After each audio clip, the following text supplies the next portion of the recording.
ನನಗೆ 19 ಏಜ್. ಈಗ ನನ್ಗೆ ಸ್ಟಾಕ್ ಬಗ್ಗೆ ಏನು ಗೊತ್ತಿದ್ದಲ್ಲ. ಈ ಕಡೆ ಟಿ ಡಿ ಅಕಾಡೆಮಿಗೆ ಬಂದಿದ್ದೆ, ಎಲ್ಲ ಅದ್ರ ಬಗ್ಗೆ ನಾಲೆಜ್ ಗೊತ್ತಾಯ್ತು. ನಮ್ಮ ಖರ್ಚಿಗೆಲ್ಲ ಅದು ಒಂದು ಸಾಕು ನಮ್ಗೆ. 3 days ಅಲ್ಲೂ ಸ್ಟಾಕ್ ಮಾರ್ಕೆಟ್ ನ ಇಷ್ಟು ಚೆನ್ನಾಗಿ ಕಲಿಬಹುದು ಅಂತ ಟಿ ಡಿ ಅಕಾಡೆಮಿಕ್ ಬಂದ್ಮೇಲೆ ಗೊತ್ತಾಗಿತ್ತು. ಯಾರು ಬರೀ ಆನ್ಲೈನ್ ಅಲ್ಲಿ ಕಲ್ತಿರ್ತೀರಾ, ಅದಕ್ಕೆ ನಾನೇ ಎಕ್ಸಾಂಪಲ್. ಬರೀ ಆನ್ಲೈನ್ ಕಲ್ತಿದ್ರೆ ಏನು ಬರಲ್ಲ. TIDI ಅಕಾಡೆಮಿಯ ಅತ್ಯುತ್ತಮ ಸ್ಟಾಕ್ ಮಾರ್ಕೆಟ್ ಹೂಡಿಕೆ ತರಬೇತಿಗಾಗಿ ಈ ನಂಬರ್ಸ್ಗೆ ಕಾಲ್ ಮಾಡಿ. ಹಾಯ್ ಫ್ರೆಂಡ್ಸ್, mastmaga.comಗೆ ಸ್ವಾಗತ. ನಾನು ಅಮರ್ ಪ್ರಸಾದ್. ಮೋದಿ ಸರ್ಕಾರದ ಮುಂದಿನ ಟಾರ್ಗೆಟ್ ಏನು, 3ನೇ ಅವಧಿಗೆ ಏನೆಲ್ಲ ಪ್ಲಾನ್ಸ್ ಇದೆ, ಏನೆಲ್ಲ ಸವಾಲುಗಳಿದೆ, ಪ್ರಮಾಣ ವಚನ, ಖಾತೆ ಹಂಚಿಕೆ, ಹೀಗೆ ಎಲ್ಲ ಮುಗಿದು ಮೋದಿ ಆಡಳಿತ 3.0 ಶುರುವಾಗಿದೆ. ಸರ್ಕಾರ ಈಗ ಟೇಕ್ ಆಫ್ ಆಗ್ತಾ ಇದೆ. ಆದ್ರೆ ಕಳೆದ 2 ಬಾರಿಗೆ ಹೋಲಿಸಿದ್ರೆ ಮೋದಿಗೆ ಈ ಸಲ ಆಡಳಿತದಲ್ಲಿ ಒಂದು ಸಣ್ಣ ಬದಲಾವಣೆ ಇದ್ದೇ ಇರುತ್ತೆ. ಬಹಳ ದೊಡ್ಡ ಬದಲಾವಣೆ ಇರುತ್ತೆ ಅಂತ ನಿರೀಕ್ಷೆ ಮಾಡಲಾಗಿತ್ತು, ಆದರೆ ಅದು ಯಾವುದು ಕೂಡ ಆ ಥರ ಆಗಲಿಲ್ಲ. ಯಾಕಂದರೆ ರಿಸಲ್ಟ್ನಲ್ಲಿ ಬಿಜೆಪಿಗೆ ಸೀಟ್ಗಳು ಕಮ್ಮಿ ಆದರೂ ಕೂಡ NDA ಮಿತ್ರ ಪಕ್ಷಗಳ ಬೆಂಬಲದೊಂದಿಗೆ ಸರ್ಕಾರ ಮಾಡಬೇಕಾದ ಅನಿವಾರ್ಯತೆ ಇದ್ರೂ ಕೂಡ ಸಂಪುಟ ರಚನೆಯಲ್ಲಿ ಮೋದಿ ಎಲ್ಲ ಬಿಜೆಪಿಗೆ ಸಿಗೋ ರೀತಿ ನೋಡ್ಕೊಂಡಿದ್ದಾರೆ. ಹಳೆಯ ಮಿನಿಸ್ಟರ್ಗಳು ಹಾಗೇನೆ ಕಂಟಿನ್ಯೂ ಆಗಿದ್ದಾರೆ. ಟೇಕ್ ಆಫ್ ಮಾಡೋದು ಬಹಳ ಕಷ್ಟ ಆಗಲ್ಲ. ಅದೇ ಡಿಫೆನ್ಸ್ ಮಿನಿಸ್ಟರ್ ಇದ್ದಾರೆ, ಅದೇ ಫಾರಿನ್ ಮಿನಿಸ್ಟರ್, ಅದೇ ಫಿನಾನ್ಸ್ ಮಿನಿಸ್ಟರ್, ಅದೇ ಹೆದ್ದಾರಿ ಸಚಿವ, ಅದೇ ರೈಲ್ವೆ ಸಚಿವ, ಈ ಥರ ಎಲ್ಲ ಇದೆ. ಕೆ ಮಿನಿಸ್ಟ್ರಿ ಎಲ್ಲ ಅವ್ರವ್ರ ಕೈಲೇ ಇದೆ. ಟೇಕ್ ಆಫ್ ಏನು ಬಹಳ ಹೊಸದಾಗಿ ಎಲ್ಲ ಸೆಟ್ಟಿಂಗ್ ಮಾಡಬೇಕು, ಟ್ರೈನಿಂಗ್ ಕೊಡಬೇಕು, ಆ ಥರದ್ದು ಯಾವ ಲೆಕ್ಕಾಚಾರ ಇಲ್ಲ. ಆದರೂ ಕೂಡ ಮನಸ್ಸಿನ ಮೂಲೆಯಲ್ಲಿ ಅದಿರುತ್ತೆ. ನಂಬರ್ ಕಮ್ಮಿ ಇದೆ, ನಂಬರ್ ಸ್ವಲ್ಪ ಕಮ್ಮಿ ಇದೆ, NDA ಸರ್ಕಾರ ಇದು ಅನ್ನೋದು ಮನಸ್ಸಿನ ಮೂಲೆಯಲ್ಲಿ ಇದ್ದೇ ಇರುತ್ತೆ. ಹೀಗಾಗಿ ಒಂದಷ್ಟು ಪ್ರಶ್ನೆಗಳಿವೆ. ಬಿಜೆಪಿಯ ಪ್ರಣಾಳಿಕೆ ಜಾರಿ ಮಾಡೋಕ್ಕಾಗತ್ತಾ? ಅಸಲಿಗೆ ಮೋದಿ 3.0 ಸರ್ಕಾರದ ಗೋಲ್ಗಳು, ಗುರಿಗಳು ಏನೇನು? UCC, one nation one election, ಇದರ ಕತೆ ಏನಾಗ್ಬೋದು? ಮಿತ್ರರು ಸಹಕಾರ ಕೊಡ್ತಾರಾ? ಹಾಗೆ ಜಗತ್ತಿನ 3ನೇ ಆರ್ಥಿಕತೆ ಮಾಡೋ ನಿಟ್ಟಿನಲ್ಲಿ ಮೋದಿ ಮುಂದಿರೋ ಚಾಲೆಂಜಸ್ ಏನು? ಇದೆಲ್ಲವನ್ನ ಕ್ವಿಕ್ ಆಗಿ ಈ ವರದಿಯಲ್ಲಿ ನೋಡ್ತಾ ಹೋಗೋಣ. 3ನೇ ಆರ್ಥಿಕತೆ. ಮೋದಿ ಮುಂದಿರೋ ದೊಡ್ಡ ಗೋಲ್ ಮತ್ತು ಸವಾಲು ಅಂದ್ರೆ 3ನೇ ಆರ್ಥಿಕತೆ ಮಾಡೋದು ಭಾರತವನ್ನ. ನಿಮ್ಗೆ ಗೊತ್ತಿರೋ ಹಾಗೆ ಅಮೆರಿಕದ ಸಂಸತ್ನಿಂದ ಚುನಾವಣಾ ಪ್ರಚಾರದ ತನಕ ಎಲ್ಲ ಕಡೆ ಖುದ್ದು ಮೋದಿ ಭಾರತವನ್ನ ಜಗತ್ತಿನ 3ನೇ ಆರ್ಥಿಕತೆ ಮಾಡೋದನ್ನ ನನ್ನ ಗುರಿ ಅಂತ ಪ್ರಚಾರ ಮಾಡಿದ್ರು. ಇನ್ಫ್ಯಾಕ್ಟ್ ಮೋದಿ ಆಡಳಿತಾವಧಿಯ ಸಾಧನೆ ಏನು ಅಂತ ಕೇಳಿದಾಗ ಬಿಜೆಪಿ ಮತ್ತು ನಾಯಕರ ಬಾಯಲ್ಲಿ ಬರೋದೇ ಎಕಾನಮಿ. 11ನೇ ಸ್ಥಾನದಲ್ಲಿದ್ದ ಭಾರತದ ಆರ್ಥಿಕತೆ ಮೋದಿ ಬಂದ ಬಳಿಕ 5ನೇ ಸ್ಥಾನಕ್ಕೆ ಏರಿಕೆಯಾಗಿದೆ. ಶೀಘ್ರ ಇದನ್ನ ಜಗತ್ತಿನ 3ನೇ ಆರ್ಥಿಕತೆಯನ್ನಾಗಿ ಮಾಡ್ತೀವಿ ಅಂತ ಹೇಳ್ತಿರ್ತಾರೆ. ಹೀಗಾಗಿ ಈ ಸಲ ಮೋದಿ ಇದನ್ನ ಸಾಧಿಸಿ ತೋರಿಸಲೇಬೇಕಾಗಿದೆ. ಹಾಗೆ ನೋಡಿದ್ರೆ ಕೆಲವೊಂದು ಸಂಸ್ಥೆಗಳು ಭಾರತ ಇದನ್ನ ಸಾಧಿಸೋ ಸಾಧ್ಯತೆಯನ್ನ ಕೂಡ ಹೇಳ್ತಾ ಇವೆ.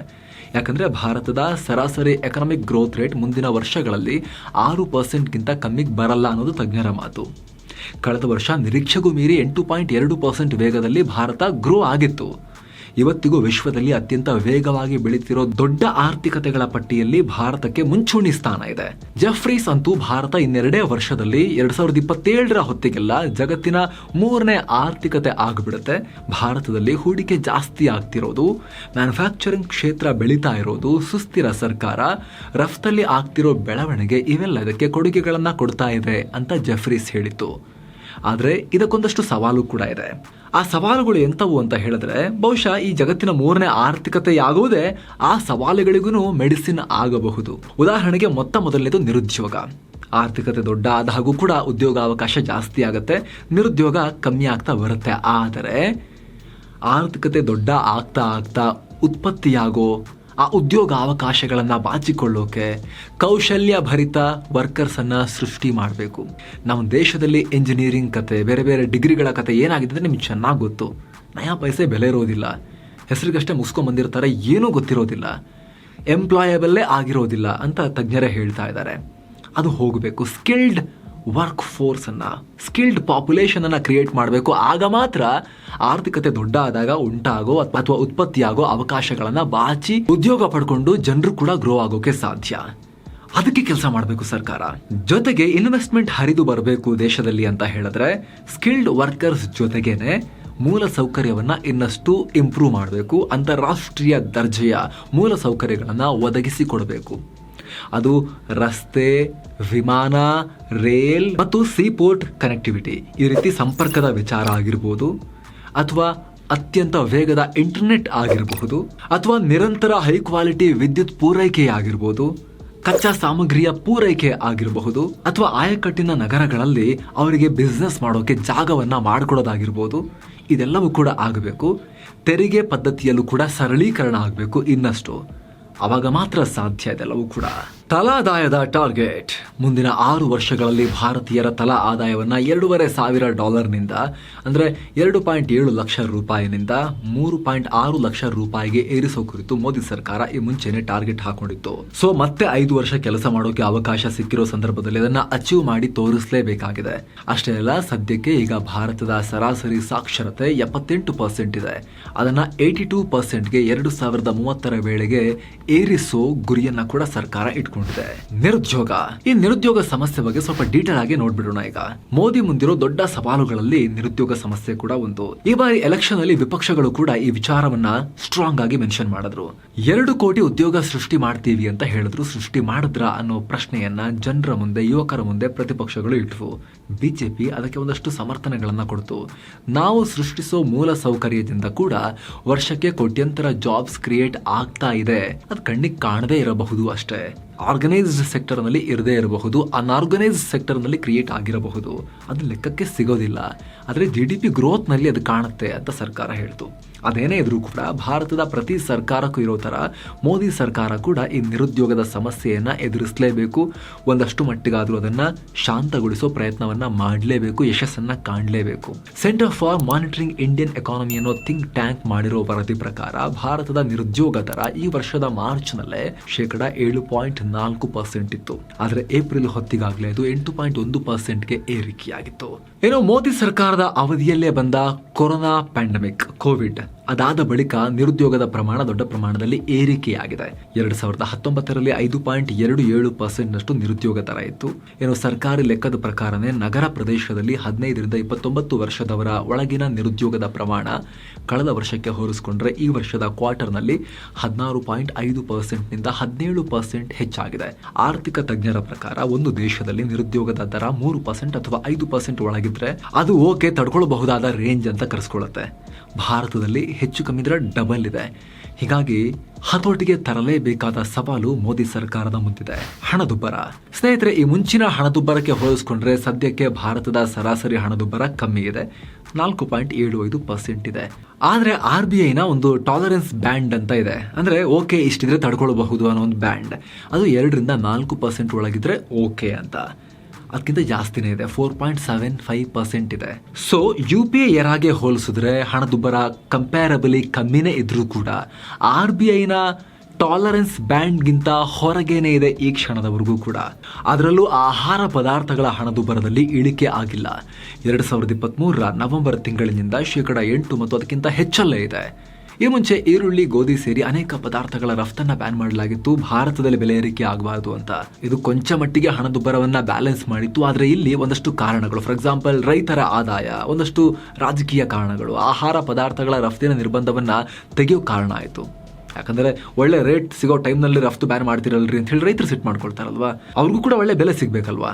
ಸೊ ಕ್ಯಾನ್ಸಲ್ ಮಾಡಲಾಯಿತು ರಫ್ತು ಬ್ಯಾನ್ ಅನ್ನ.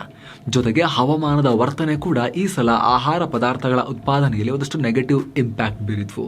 ಸೊ ಅದನ್ನೆಲ್ಲ ಮುಂದಿನ ದಿನಗಳಲ್ಲಿ ಎದುರಿಸಿ ಜನರಿಗೆ ಬೆಲೆ ಏರಿಕೆಯ ಬಿಸಿ ತಾಗದಂತೆ ನೋಡ್ಕೊಳ್ಬೇಕಾಗಿರೋದು ಕೂಡ ಮೋದಿ ಸರ್ಕಾರದ ಮುಂದಿರೋ ದೊಡ್ಡ ಸವಾಲು. ವಿದೇಶಾಂಗ ನೀತಿ. ಹೊಸ ಸರ್ಕಾರದಲ್ಲಿ ವಿದೇಶಾಂಗ ನೀತಿ ಕೂಡ ಪ್ರಮುಖ ಪಾತ್ರಧಾರಿ. ಕಳೆದ ಅವಧಿಯಲ್ಲಿ ಯಶಸ್ವಿಯಾಗಿ ವಿದೇಶಾಂಗ ನೀತಿಯನ್ನ ಮೋದಿ ಸರ್ಕಾರ ನಿಭಾಯಿಸಿತ್ತು.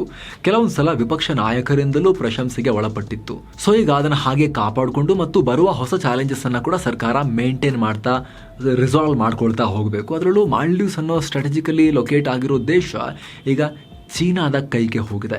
ಈ ಕಡೆ ಗಡಿಯಲ್ಲಿ ಪಾಕಿಸ್ತಾನ ಡ್ರೋನ್ಗಳನ್ನು ಕೊಟ್ಟು ಉಗ್ರರ ಕೈಯಲ್ಲಿ ನಶಾ ಸಾಮಗ್ರಿಗಳನ್ನು ಡ್ರೋನಲ್ಲಿ ಸರಬರಾಜೆಲ್ಲ ಮಾಡೋಕೆ ಪ್ರಯತ್ನ ಪಡ್ತಾ ಇದೆ. ಹೊಸ ರೀತಿಯ ನಶಾ ಯುದ್ಧವನ್ನು ಸಾರಿದೆ ಪಾಕಿಸ್ತಾನ. ಅತ್ತ ಚೀನಾ ಜೊತೆಗೆ ದಿನದಿನಕ್ಕೂ ಸಂಘರ್ಷ ಜೋರಾಗ್ತಾ ಇದೆ. ಗಡಿಯಲ್ಲಿ ಆಗಾಗ ಹೊಡೆದಾಟ ನಡೀತಾ ಇರುತ್ತೆ.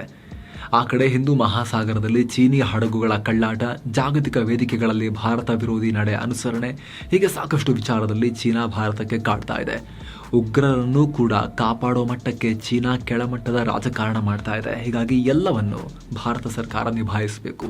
ಜೊತೆಗೆ ದಕ್ಷಿಣ ರಾಷ್ಟ್ರಗಳ ನಾಯಕತ್ವ, ಗ್ಲೋಬಲ್ ಲೀಡರ್ ಆಗೋ ಭಾರತದ ಕನಸೇನಿದೆ ಅದನ್ನು ನನಸು ಮಾಡೋ ಕೆಲಸಕ್ಕೂ ಕೂಡ ನೀರು ಹಾಕಬೇಕಾಗತ್ತೆ.